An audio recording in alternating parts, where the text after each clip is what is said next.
મિત્રો, ઈશ્વરની આજ્ઞાઓ આપણા માટે એક અરીસા સમાન છે, જે આપણને આપણા પાપનું ભાન કરાવે છે. પવિત્ર ગ્રંથ બાઇબલ જણાવે છે કે ઈસુનું રક્ત આપણને સઘળા પાપથી શુદ્ધ કરે છે. શું તમે તમારા પાપથી શુદ્ધ થયા છો?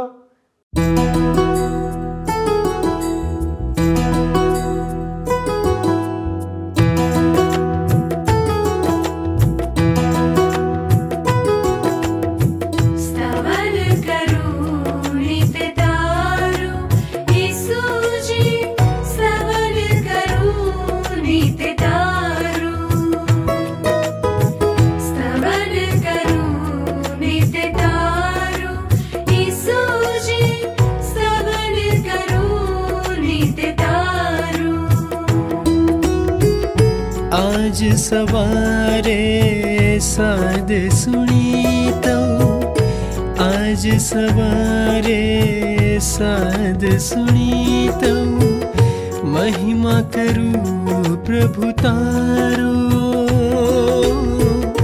महिमा करूं प्रभु तारो, स्तवन करूं नित तारो.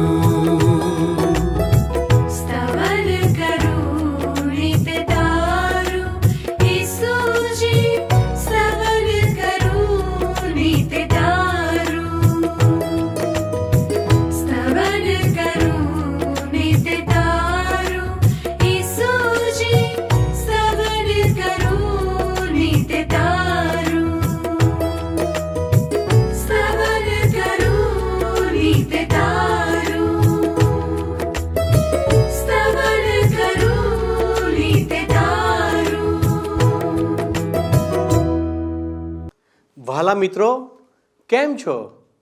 આપ સ્તવન કાર્યક્રમ નિહાળી રહ્યા છો. આપનું હાર્દિક સ્વાગત કરું છું. સત્યની જાણકારીના અભાવે માણસ અનેક પ્રકારની મૂંઝવણમાં પડે છે. ભલે તે અમીર હોય કે ગરીબ હોય, શિક્ષિત હોય કે અશિક્ષિત હોય, જો તે સત્યને સમજશે તો તે જીવનની તમામ સમસ્યાઓથી ઉપર ઉઠીને જીવી શકશે. તેને સમસ્યાઓનો સામનો કરવો પડશે, પરંતુ સત્યની જાણકારીને લીધે તેનો આંતરિક આનંદ તેને ક્યારેય હારવા દેશે નહીં. ઈશ્વર જેમણે માણસને બનાવ્યો છે તેઓ હંમેશા તેની સર્વોચ્ચ કૃતિ સમાન માણસની કાળજી રાખે છે. તે કેટલું અદ્ભુત છે કે આપણે પાપી મનુષ્ય હોવા છતાં પણ ઈશ્વરનું ધ્યાન આપણા પર છે. જો તમે આ સત્યને સંપૂર્ણ રીતે જાણી લેશો તો તમે ઈશ્વરના પ્રેમમાં પડી જશો. ઈશ્વર શરૂઆતથી જ તમને પ્રેમ કરે છે. આજના અભ્યાસમાં આપણે જોઈશું કે ઈશ્વર ફરીથી ઇઝરાયલની નવી પેઢીને નિર્ગમનના પુસ્તકના 20મા અધ્યાયમાં આપવામાં આવેલ 10 આજ્ઞાઓનું સ્મરણ કરાવે છે. ઇઝરાયલની જે પેઢીએ સિનાઈ પર્વત પર 10 આજ્ઞાઓ સાંભળી હતી તે મરણ પામી ચૂકી હતી. વચનના દેશમાં પ્રવેશનાર નવી પેઢીને ઈશ્વરનો નિયમ સાંભળવાની જરૂર હતી. ઈશ્વરની આ આજ્ઞાઓ આપણા માટે અરીસા સમાન છે, જે આપણને આપણા પાપનું ભાન કરાવે છે. અને આ આજ્ઞાઓનું પાલન કરવાથી ઈશ્વરનો મહિમા થાય છે. તો વહાલા દર્શક મિત્રો, ચાલો આપણે આ આજ્ઞાઓનું એક પછી એક મૂલ્યાંકન કરીએ. પ્રિય મિત્ર, પુનર્નિયમના પુસ્તકનો અભ્યાસ કરી રહ્યા છીએ. આજે આપણે મિત્ર 5મા અધ્યાયની 1 થી 33 કલમો જોવાના છીએ. હવે તમે જોશો મિત્ર તો પુનર્નિયમના 5મા અધ્યાયમાં મૂસાનું એક બીજું વક્તવ્ય આપવામાં આવ્યું છે.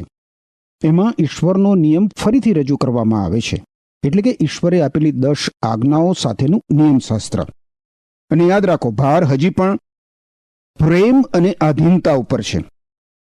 ઇઝરાયેલી લોકોની જે પેઢીએ સિનાઈ પર્વત પાસે ઈશ્વરનો નિયમ સાંભળ્યો હતો એ તો મરી ગઈ છે. હવે વચનના દેશમાં પ્રવેશનાર ઇઝરાયેલની નવી પેઢીએ ઈશ્વરનો નિયમ સાંભળવાની જરૂર છે, અને એટલે મૂસા એ લોકોને ઈશ્વરનો નિયમ કઈ સંભળાવે છે. તમે મારી સાથે સાથે પુનર્નિયમના પુસ્તકના 5મા અધ્યાયની પહેલી કલમ જોશો.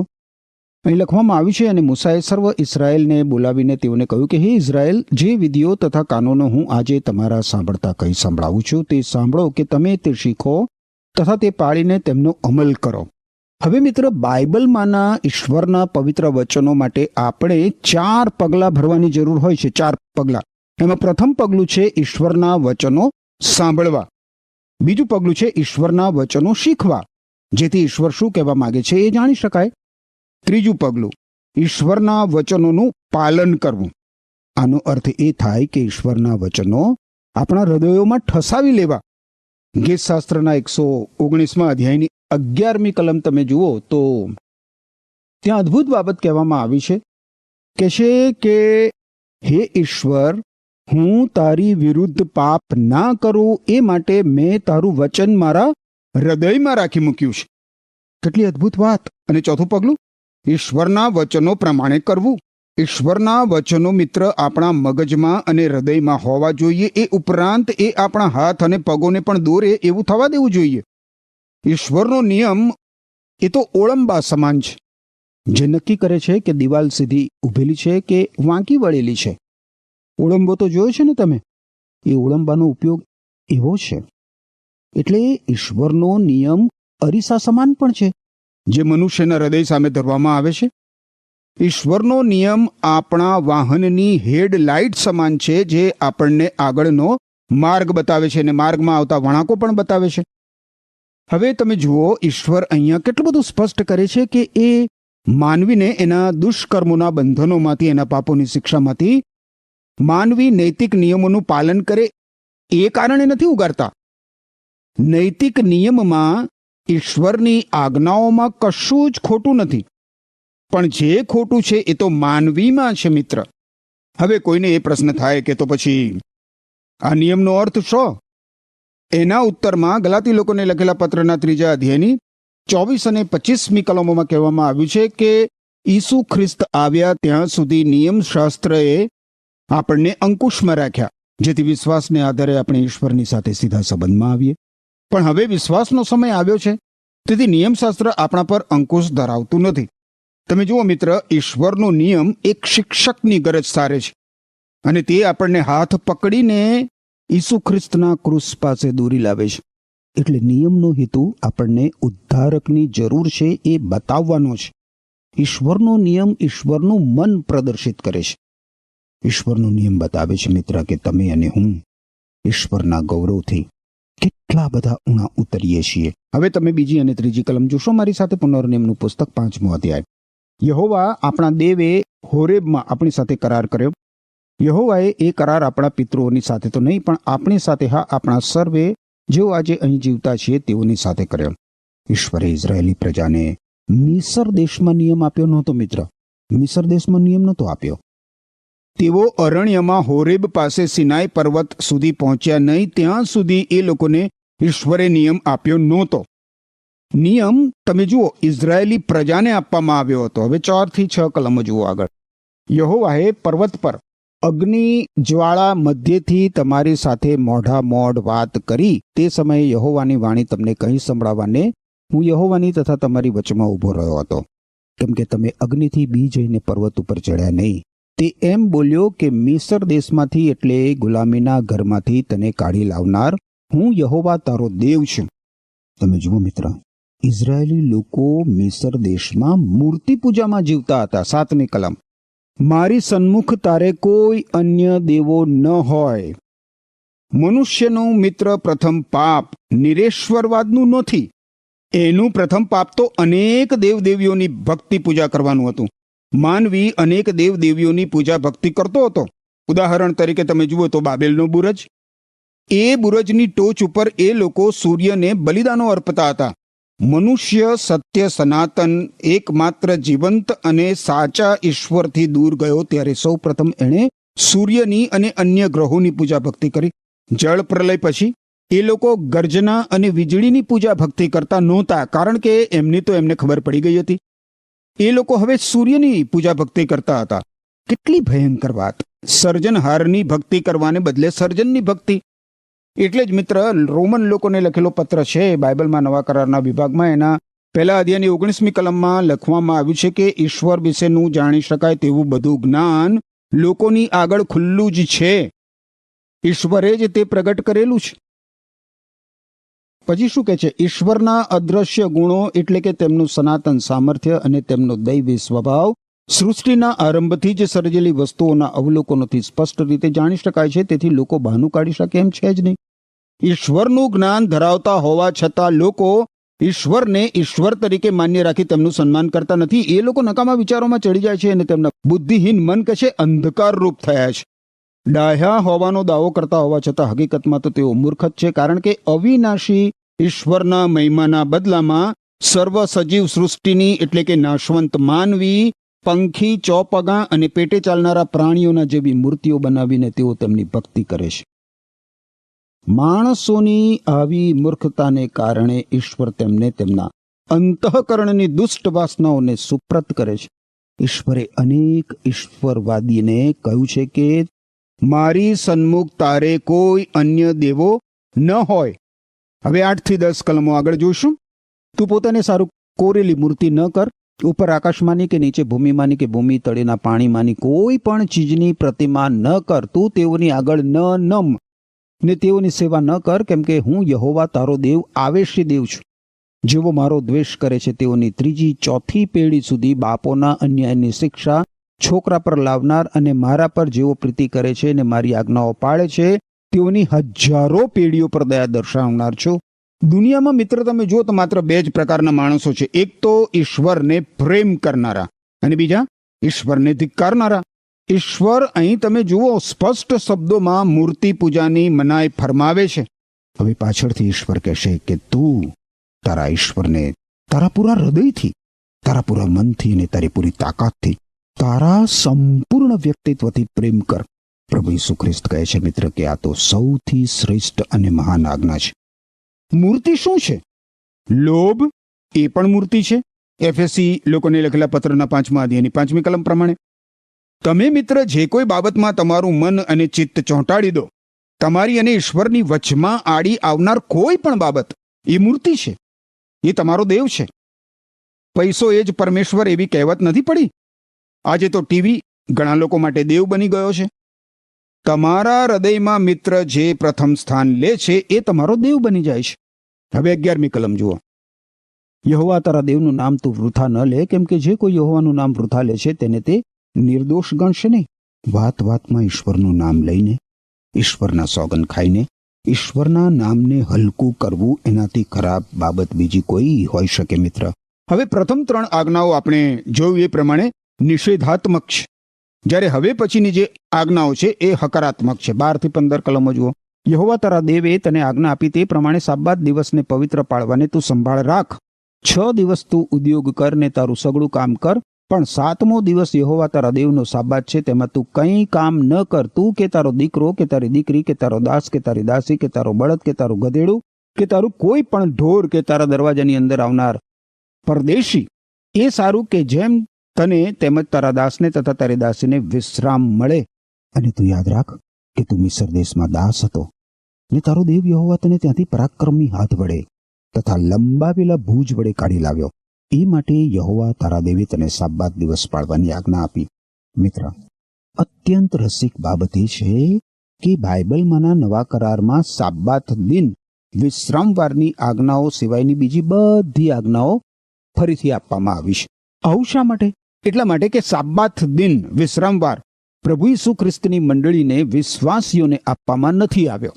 ઈસુ ખ્રિસ્તની મંડળી તો સપ્તાહના પ્રથમ દિવસે એટલે કે રવિવારે સામૂહિક આરાધના ભક્તિ માટે એકત્રિત થતી આવી છે, કારણ કે ઈસુ ખ્રિસ્ત સપ્તાહના પ્રથમ દિવસે એટલે કે રવિવારે મૃત્યુમાંથી સજીવન થયા હતા.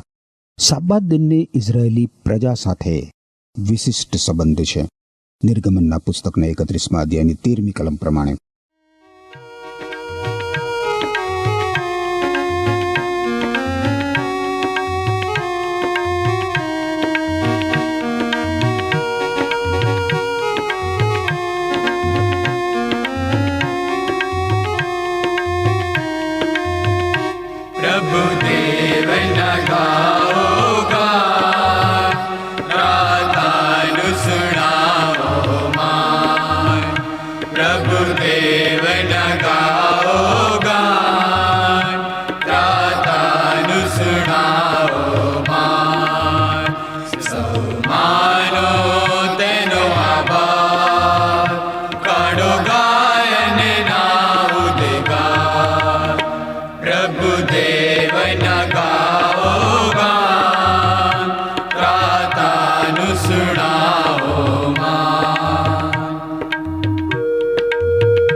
પ્રભુદેવ છે મહિમાવાન,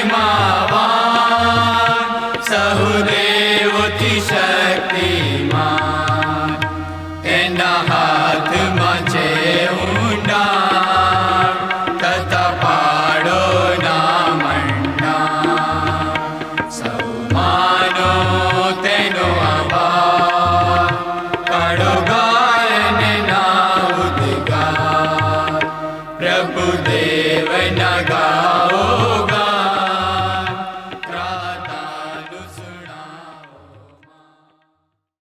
હવે મિત્રો તમે પુનર્નિયમના પુસ્તકના 5મા અધ્યાયની આગળ 16મી કલમ મારી સાથે સાથે જુઓ. અહીંયા લખ્યું છે, યહોવા તારા દેવે તને આજ્ઞા આપી તે મુજબ તારા બાપનું તથા તારી માનું તો સન્માન રાખ, કે યહોવા તારો દેવ જે દેશ તને આપે છે તેમાં તારું આયુષ્ય દીર્ઘ થાય અને તારું ભલું થાય. હવે આ આજ્ઞા ઈશ્વર પ્રત્યેની અને માનવી પ્રત્યેની ફરજ સાથે સંબંધ ધરાવે છે. બાઇબલમાં જૂના કરારના વિભાગમાં નીતિવચનના પુસ્તકમાં તમે જુઓ, 1લો અધ્યાય અને એની 8મી કલમ જુઓ. શું કહે છે અહીંયા? મારા દીકરા, તારા પિતાની શિખામણ સાંભળ અને તારી માતાનું શિક્ષણ ત્યજીશ નહીં. હવે નાના બાળકો માટે ઉછરતા જે નાના બાળકો હોય છે ને, એમના માટે માત પિતા અત્યંત મહત્વના સ્થાને હોય છે. જે કુટુંબ, જે પ્રજા આ આજ્ઞાનું પાલન કરતી નથી તે પ્રગતિ કરી શકતા જ નથી. માનવ સમાજમાં આજે આ એક બહુ જ મોટી સમસ્યા બની ગઈ છે. ઈશ્વર માતા પિતાને પણ મહત્વની સૂચના આપે છે. મિત્ર, એફએસી લોકોને લખેલા પત્રના 6 અધ્યાયની 4મી કલમ તમે જુઓ.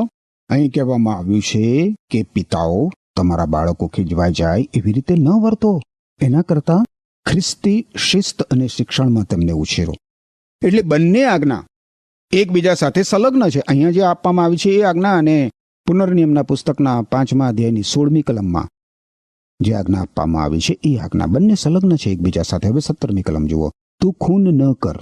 ખૂન એટલે હત્યા, નિર્ધાર સાથે, પૂર્વાયોજન સાથે કરવામાં આવેલી હત્યા.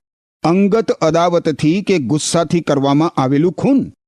કોઈ વ્યક્તિના વ્યક્તિત્વનું ખંડન કરવું એ પણ ખૂન સમાન છે. મિત્ર, 18મી કલમ કહે છે તું વ્યભિચાર ન કર. હવે આજે મિત્ર આપણે જાતીયતાના પાગલપણથી ભરેલા યુગમાં જીવી રહ્યા છીએ. પ્રત્યેક ઉત્પાદન થતી ચીજ વસ્તુઓની જાહેરાત તમે જુઓ, જાતીયતા દ્વારા કરવામાં આવે છે. આપણી આસપાસ જાતીયતાનો જાણે જુવાળ ઉઠ્યો છે. જાતીયતામાં વિકૃતિએ તો માજા મૂકી દીધી છે. જાતીયતા સંતોષવા અનેક પ્રકારની ગોળીઓ બજારમાં મુકાઈ છે. આ જાતીયતાનો અતિરેક જોઈને ડઘાઈ જવાય છે, સ્તબ્ધ થઈ જવાય છે. ઈશ્વર કહે છે કે તું વ્યભિચાર ન કર.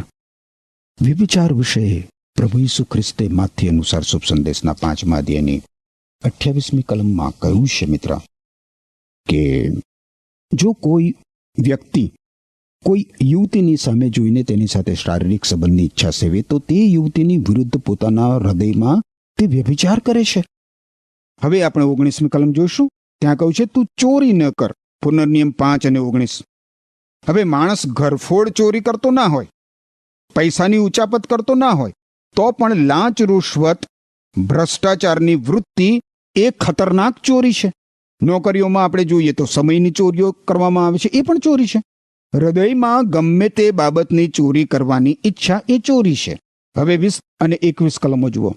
તું તારા પડોશીની વિરુદ્ધ જુઠ્ઠી સાક્ષી ન પૂર.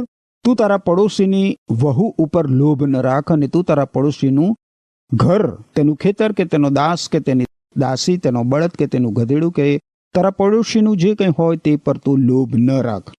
લોભ માટે આપેલો નિયમ બતાવે છે કે બીજાની ચીજ વસ્તુ પ્રાપ્ત કરી લેવાની તીવ્ર ઈચ્છા એ ખતરનાક પાપ છે. 23 થી 26 કલમોમાં આગળ લખવામાં આવ્યું છે, અને પર્વતમાંથી ભડકા નીકળતા હતા, અને તેની સાથે અંધકારની મધ્યથી નીકળતી વાણી તમે સાંભળી. ત્યારે એમ થયું કે તમે એટલે તમારા કુળોના સર્વ મુખ્યો તથા તમારા વડીલો મારી પાસે આવ્યા, અને તમે કહ્યું કે જો યહોવા આપણા દેવે આપણને પોતાનું ગૌરવ તથા પોતાનું મહાત્મ્ય દેખાડ્યું છે, ને અગ્નિજવાળા મધ્યથી તેની વાણી આપણે સાંભળી છે. આપણે આજે જોયું છે કે દેવ મનુષ્યની સાથે બોલે છે, ને તેમ છતાં એ મનુષ્ય જીવતો રહે છે. 25મી કલમ. તો હવે અમે શા માટે માર્યા જઈએ? કેમ કે આ મોટો અગ્નિ તો અમને ભસ્મ કરી નાખશે.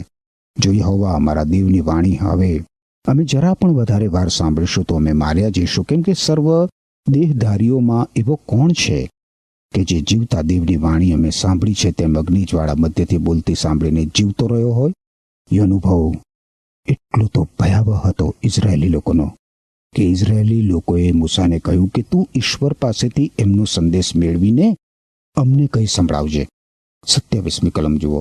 27મી કલમ શું કહે છે? 27મી કલમમાં તું પાસે જઈને યહોવા આપણો દેવ જે બોલે તે સઘળું સાંભળ, અને યહોવા આપણો દેવ જે તને કહે તે સઘળું તું અમને કહેજે, અને અમે તે સાંભળીને તેનો અમલ કરીશું. આ ઇઝરાયેલી લોકોએ વચન આપ્યું કે એ લોકો ઈશ્વરના નિયમનું પાલન કરશે, પરંતુ એમણે એ પ્રમાણે કર્યું નહીં. હવે પોતાના લોક માટે ઈશ્વરના હૃદયનો પોકાર સાંભળો. 29મી કલમ.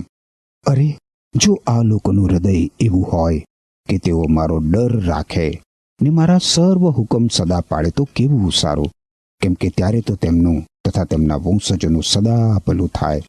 સમસ્યા એ હતી મિત્ર કે ઇઝરાયેલી લોકો ઈશ્વરના નિયમનું પાલન કરવામાં નિષ્ફળ ગયા. આ લોકો સાનુકૂળ પરિસ્થિતિમાં હતા. એમને આપવામાં આવેલા વચનના દેશમાં વસતા હતા. એમને ઈશ્વરનો નિયમ આપવામાં આવ્યો હતો, પણ એનું એ લોકોએ પાલન કર્યું નહીં. આપણા માટે આ બાબત એક પદાર્થ પાઠ સમાન છે મિત્ર. આપણે પણ સંપૂર્ણ નિયમશાસ્ત્રનું સંપૂર્ણ પાલન કરી શકતા નથી. ઈશ્વરનો નિયમ તો આપણી સામે ધરવામાં આવેલો અરીસો છે મિત્ર. આપણે એમાં જોવાનું છે, અને તે આપણ પ્રત્યેકને બતાવશે કે આપણે પાપી છીએ. હવે આપણા બાથરૂમમાં રહેલો અરીસો આપણા ચહેરા પરનો મેલ આપણને જરૂર બતાવે છે, પણ એ અરીસો આપણા ચહેરા પરના મેલને ધોઈને સાફ કરી શકે છે? ના, નથી કરી શકતો. ને એ જ રીતે મિત્ર, ઈશ્વરનો જે નિયમ છે એ આપણને આપણા પાપ બતાવે છે, પરંતુ એ આપણો ઉદ્ધાર નથી કરી શકતો આપણા પાપના બંધનોમાંથી. આ માટે તો આપણે અજોડ ઉદ્ધારક પ્રભુ ઈસુ ખ્રિસ્તને શરણે આવવું પડે, કારણ કે રોમન લોકોને લખેલા પત્રના 3 અધ્યાયની 25મી કલમમાં લખવામાં આવ્યું છે કે ઈશ્વરે ઈસુ ખ્રિસ્તને બલિદાન થવા અર્પ્યા. ઈસુ ખ્રિસ્તના મરણ દ્વારા ઈશ્વરનો મનુષ્યના પાપની વિરુદ્ધનો કોપ દૂર થાય છે, અને એમ મનુષ્યને પોતાની સાથે સીધા સંબંધમાં લાવવાનો ઈશ્વરનો હેતુ પ્રગટ થાય છે. યાદ રાખો મિત્ર, પ્રભુ ઈસુ ખ્રિસ્તનું પવિત્ર રક્ત આપણને આપણા પાપથી શુદ્ધ કરે છે અને બધા જ પાપોથી શુદ્ધ કરતું રહે છે.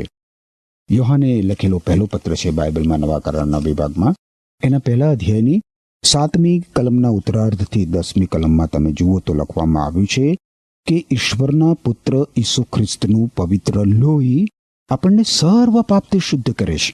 આપણામાં પાપ નથી એવું જો આપણે કહીએ તો આપણે પોતાની જાતને છેતરીએ છીએ અને આપણામાં સચ્ચાઈ નથી. પણ જો ઈશ્વર સમક્ષ આપણે આપણા પાપ કબૂલ કરીએ તો ઈશ્વર પોતાનું વચન પાળશે અને યથાયોગ્ય કરશે. ઈશ્વર આપણા પાપની ક્ષમા આપશે અને બધા દુષ્કર્મોથી આપણને શુદ્ધ કરશે. જો આપણે એવું કહીએ કે આપણે પાપ કર્યું જ નથી તો આપણે ઈશ્વરને જુઠ્ઠા ઠરાવીએ છીએ અને ઈશ્વરનું વચન આપણામાં નથી. ઈશ્વર બહુ જ સ્પષ્ટ શબ્દોમાં બાઇબલમાંના જૂના કરારના વિભાગમાં યશાયા સંદેશવાહકના પુસ્તકના પહેલા અધ્યાયની 18મી કલમમાં કહેશે કે આવો આપણે વિવાદ કરીએ. તમારા પાપ જો કે લાલ વસ્ત્રના જેવા હોય તો પણ તેઓ હિમ સરખા શ્વેત થશે. જો તે કિરમજના જેવા રાતા હોય તો પણ તેઓ ઊન સરખા થશે. પ્રભુ ઈસુ ખ્રિસ્તને શરણે આવવાથી મિત્ર આપણા પાપ માફ થાય છે અને આપણા દુષ્કર્મોના બંધનમાંથી, આપણા પાપોની શિક્ષામાંથી આપણો ઉદ્ધાર થાય છે. કારણ કે રોમન લોકોને લખેલા પત્રના 8મા અધ્યાયની 1લી કલમમાં લખવામાં આવ્યું છે કે ઈસુ ખ્રિસ્ત સાથે જોડાયેલા કોઈ પણ માણસ માટે સજા નથી. અને તમારા માટે મિત્ર, તમારા માટે ઈશ્વરને મારા હૃદયની એ જ પ્રાર્થના છે કે તમે પ્રભુ ઈસુ ખ્રિસ્ત સાથે જોડાઈ જાઓ અને તમારા દુષ્કર્મોના બંધનોમાંથી, તમારા પાપોની શિક્ષામાંથી તમે મુક્ત થઈ જાઓ. એમ કરવા માટે ઈશ્વર તમને કૃપા આપો. આમેન. વાલા દર્શક મિત્રો, આજ્ઞાઓ કે નિયમો આપણને આપણા પાપનું ભાન કરાવે છે, ખરું ને? અને તેના પરિણામો વિશે પણ જણાવે છે, પરંતુ તે આપણને મૃત્યુ અને નરક જેવા તેના અંતિમ પરિણામોથી કે સજાઓથી બચાવ કરી શકતો નથી. આપણે જાણીએ છીએ કે અરીસો આપણા ચહેરા પરના ડાઘ બતાવી શકે છે, પરંતુ તેને ભૂંસી શકતો નથી. તે ડાઘને દૂર કરવા માટે તેને ધોવાની જરૂર છે. એ જ રીતે આજ્ઞાઓ કે નિયમો કે કાયદો આપણને આપણા પાપો વિશે જણાવે છે, પણ તેને ધોઈ શકતા નથી. અને પાપના ડાઘને દૂર કરવા માટે, ઈશ્વરના અલૌકિક ક્રોધને મિટાવવા માટે એક નિર્દોષ બલિદાનની જરૂર હતી. તેના દ્વારા જ આપણા પાપના ડાઘને દૂર કરી શકાય. પવિત્ર ગ્રંથ બાઇબલ 1 યોહાન 1:6-7 નોંધ કરે છે કે જો આપણે કહીએ કે તેમની સાથે આપણી સંગત છે અને પછી અંધકારમાં ચાલીએ તો આપણે જુઠ્ઠું બોલીએ છીએ અને સત્યથી વર્તતા નથી. પણ જેમ તે પ્રકાશમાં છે તેમ જો આપણે પ્રકાશમાં ચાલીએ તો આપણને એકબીજાની સાથે સંગત છે અને તેમના પુત્ર ઈસુનું રક્ત આપણને સર્વ પાપથી શુદ્ધ કરે છે. જો આપણે આ બાબત પર વિશ્વાસ કરીએ છીએ અને તેના આધારે પ્રભુ ઈસુ પાસેથી પાપની માફી માંગીએ છીએ તો ઈશ્વર આપણા પાપોને માફ કરશે અને આપણને પવિત્ર કરશે, તેમજ આપણને ન્યાયી પણ જાહેર કરશે. તેથી પવિત્રતામાં રહેવા માટે અને ઈશ્વરને તમારા જીવનમાં કાર્ય કરવા માટે ઈશ્વરની આજ્ઞાઓ અને તેમના વચનોનો અભ્યાસ નિરંતર કરવાનું ચાલુ રાખો. ઈશ્વર આપ સર્વને આશીર્વાદ આપો. આમેન. મિત્રો, ગત કાર્યક્રમના પ્રશ્નનો જવાબ છે 2. આજનો પ્રશ્ન: મૂસા નવી પેઢીને કેટલી આજ્ઞાનું સ્મરણ કરાવે છે?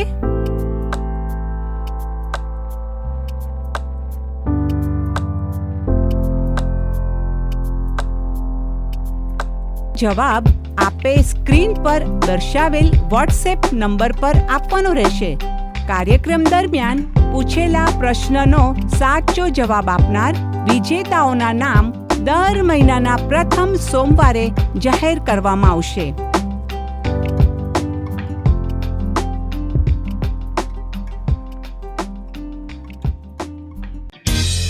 શું તમને આ કાર્યક્રમ ગમ્યો? અત્યારે જ અમને મિસ કોલ કરો.